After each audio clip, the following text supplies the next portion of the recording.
Hello hi नमस्कार।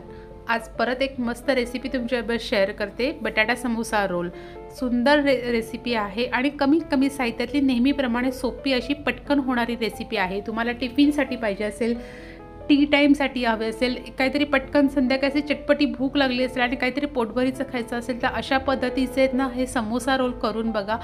सुंदर आणि पटकन होतात। कसे बनवायचे ते रेसिपीला सुरुवात करूया। आधी एका परातीमध्ये आपण मैदा घेणार आहोत। मैदा इथे मी 1.5 कप घेतलेला आहे। त्याच्यामध्ये चवीनुसार मीठ टाकून घेतलंय आणि थोडासा ओवा टाकून घ्यायचा आहे। ओव्याने छान टेस्ट येते, त्याच्यामुळे ओवा टाकून घ्यायचा आहे आपण। आणि हे सगळं आधी असं जे नुसतं आपण मिक्स करून घेऊया। आता इथे मी त्याच्यामध्ये तूप टाकून घेणार आहे। गरम तूप घ्यायचं आहे। तूप साधारण मी इथे 2 ते 3 टेबलस्पून तूप घेतलेलं आहे। तूप एकदम चांगलं गरम करायचं, कडकडीत, अजिबात असं कोमट वगैरे करायचं नाही, नाहीतर मग ना आपली समोसा रोल आहे ना तो नरम पडतो पटकन। त्याच्यामुळे कडकडीत अगदी चांगलं तूप घ्यायचं आणि ते सगळं आपण त्याच्यामध्ये मिक्स करायचं आहे व्यवस्थित। आणि पाणी टाकून थोडं असं आपल्याला ते घट्ट असं भिजवून घ्यायचं आहे। एकदम पातळ भिजवायचं नाहीये, नाहीतर आपला समोसा रोल हा नरम पडू शकतो। त्याच्यामुळे पाण्याचं प्रमाण थोडंसं असं घ्यायचं, एकदम टाकायचं नाहीये। आणि आपल्याला असं घट्टसर असा हा पिठाचा गोळा भिजवून घ्यायचा आहे।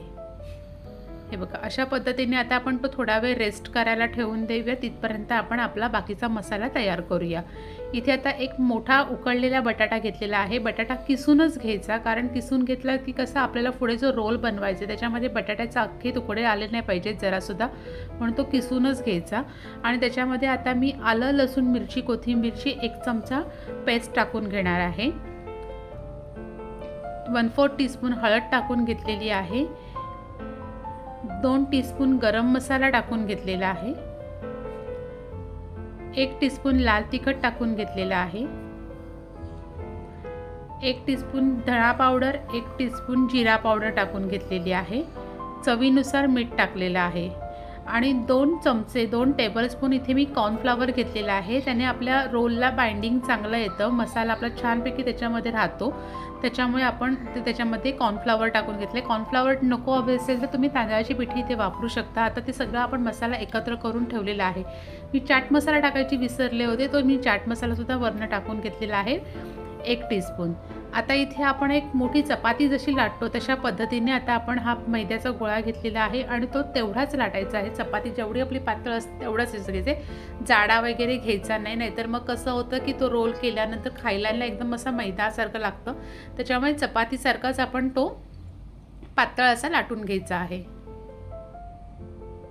सगळीकडनं एक समान घ्यायचा, मध्ये जाडा साईडला पातळ किंवा मध्ये पातळ साईडला जाड असं अजिबात करायचं नाही, सगळीकडनं सेम असं घ्यायचंय।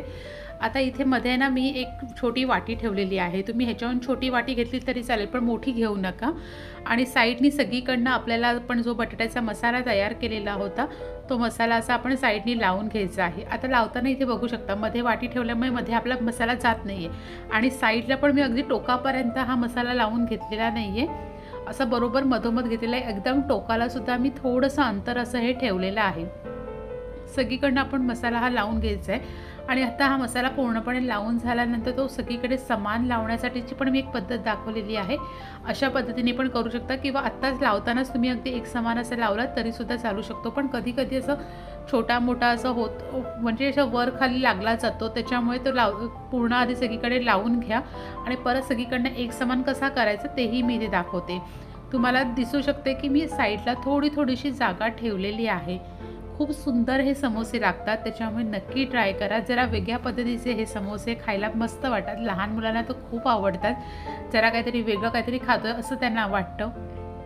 हे बघा, अशी एक वाटी घ्यायची आणि सगळीकडनं ते प्रेस करून घ्यायचं, म्हणजे सगळीकडे ते एक समान असं पसरलं जातं। त्याच्यामुळे आपण हे अशा पद्धतीने हे करून घेतले। आता मधली वाटी मी काढून घेतली आहे। आपल्याला रोल करायचा आहे, तो मध्ये बरोबर एक लेवल येण्यासाठी म्हणून अशी मी वाटी केली होती। आता इथे मी दाखवते त्या पद्धतीने हे चपातीचे आपले ही केलेली होती ती आपण कट करून घ्यायची आहे।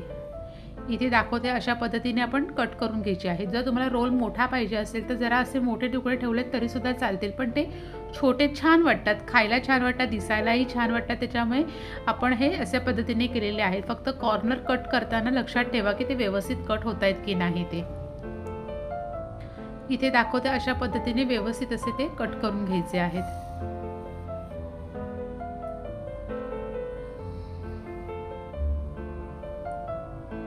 एकीकडे आता मी तेल गरम करायला ठेवलेलं आहे.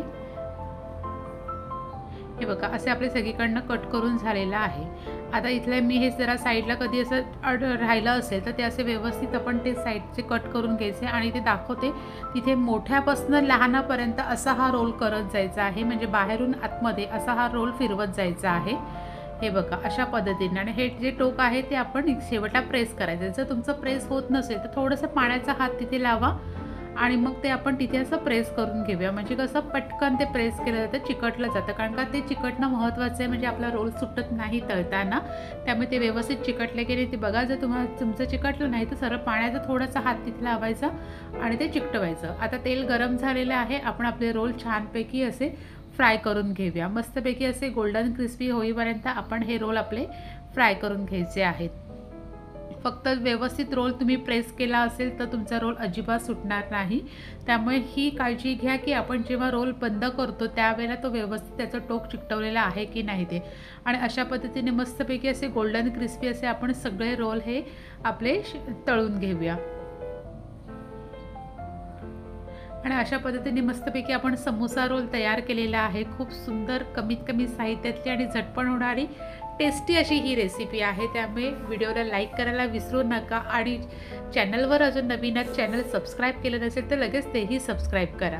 थँक्यू.